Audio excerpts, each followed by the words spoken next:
स्वर्गवासी गंगाधरराव फडणवीस यांच्या कार्याला साजेसा सेवाभाव जपत उभारण्यात आलेल्या गंगाधरराव फडणवीस मेमोरियल डायग्नॉस्टिक सेंटरचे भव्य लोकार्पण नागपूरमध्ये उत्साहात पार पडले.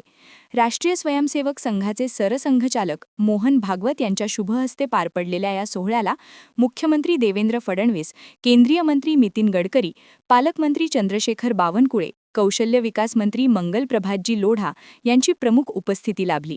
सेवा हीच खरी साधना असून नराने नारायण होण्यासाठी सेवा आवश्यक आहे, असे प्रतिपादन करत सेवाभावातून उभारलेल्या या प्रकल्पाचे महत्त्व सरसंघचालक मोहनजी भागवत यांनी सांगितले.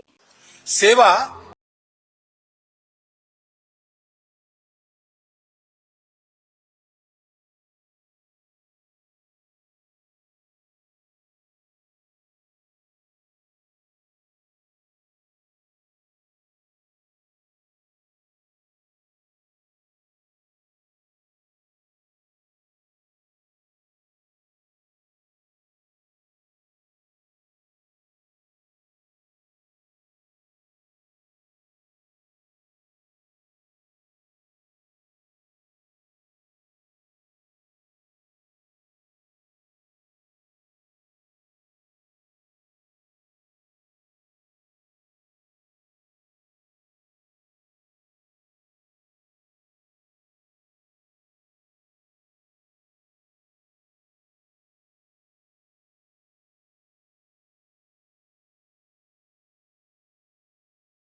माझे वडील गंगाधरराव फडणवीस हे माझी प्रेरणा असल्याचे सांगत आरोग्य सेवेचा हा प्रकल्प सेवेचा पथदर्शी ठरेल असा विश्वास मुख्यमंत्री देवेंद्रजी फडणवीस यांनी व्यक्त केला.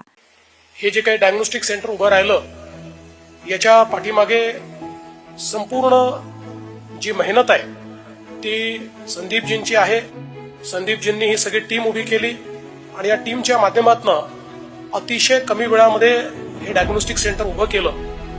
ज्यावेळी डायग्नोस्टिक सेंटरच्या संदर्भात त्यांनी मला सांगितलं की आपण असं ठरवलं होतं की एखादं चांगलं डायग्नोस्टिक सेंटर झालं पाहिजे, तर आता मी त्याचा पाठपुरावा करतोय, मी ते करतोय आणि त्याला माझी इच्छा आहे की स्वर्गीय गंगाधररावजींचं नाव द्यायचं. त्यावेळी अर्थातच आम्ही यापूर्वी कधीच वडिलांच्या नावाने कुठलीही अशा प्रकारची वास्तू किंवा कुठल्या स्मृतीमध्ये कुठलं कार्य हे केलं नव्हतं. त्यामुळे त्याला आता परवानगी द्यायची नाही द्यायची असा एक प्रश्न नक्कीच मनामध्ये होता. मी त्याला सांगितलं की आपण दुसरं कुठलं नाव देऊ, पण त्याचा फार आग्रह होता. आणि मग मी संदीपला सांगितलं की आता तू जाऊन माझ्या आईची परमिशन घे, आईने परवानगी दिली तर तू निश्चितपणे मग त्या नावाने कर. मग संदीपने जाऊन आईला पटवलं आणि आईची परवानगी घेतली आणि या ठिकाणी आमचे वडील गंगाधरराव फडणवीस यांचं नाव या ठिकाणी दिलं. खरं म्हणजे स्वर्गीय गंगाधरराव फडणवीस यांच्याबद्दल माझ्यापेक्षा अधिक माननीय नितीनजी आणि परमपूजनीय मोहनजी सांगू शकतील, कारण त्यांनी अगदी जवळून त्यांना पाहिलेलं आहे. त्यामुळे मी त्यांच्याबद्दल काही सांगणं योग्य देखील नाही. पण मी एवढं सांगू शकतो की जेवढं काही मी कमी वयामध्ये त्यांचं कार्य पाहू शकलो त्याचा खूप मोठा परिणाम हा माझ्या जीवनावर झाला आणि एक प्रकारे समाज कार्य करण्याची प्रेरणा आणि निस्वार्थ कार्य करण्याची प्रेरणा आणि विशेषतः जो काही माझा राष्ट्रीय स्वयंसेवक संघाशी संबंध आला, त्यानंतर राष्ट्रीय विचारांशी जो काही संबंध आला, या सगळ्या गोष्टी केवळ वडिलांमुळेच त्या ठिकाणी घडल्या. त्यांना पाहूनच या सगळ्या गोष्टी खरं तर होऊ शकल्या आणि म्हणून माझ्याकरता नेहमीच एक प्रेरणास्त्रोत म्हणून मी माझ्या वडिलांकडे बघितलेलं आहे. आणि आज हे अतिशय सुंदर असं डायग्नोस्टिक सेंटर जे सिद्धिविनायक फाउंडेशनने तयार केलं, त्याला त्याचं नाव दिल्याबद्दल आमच्या संपूर्ण कुटुंबाच्या वतीने मी संदीपजींचं आणि त्यांच्या संपूर्ण टीमचं मनापासून या ठिकाणी त्यांचे आभार मानतो. सर्वसामान्य नागरिकांना परवडणाऱ्या दरात अत्याधुनिक आरोग्य सेवा उपलब्ध करून देणारा हा उपक्रम समाजासाठी प्रेरणादायी ठरणार असल्याचे प्रतिपादन केंद्रीय मंत्री नितीनजी गडकरी यांनी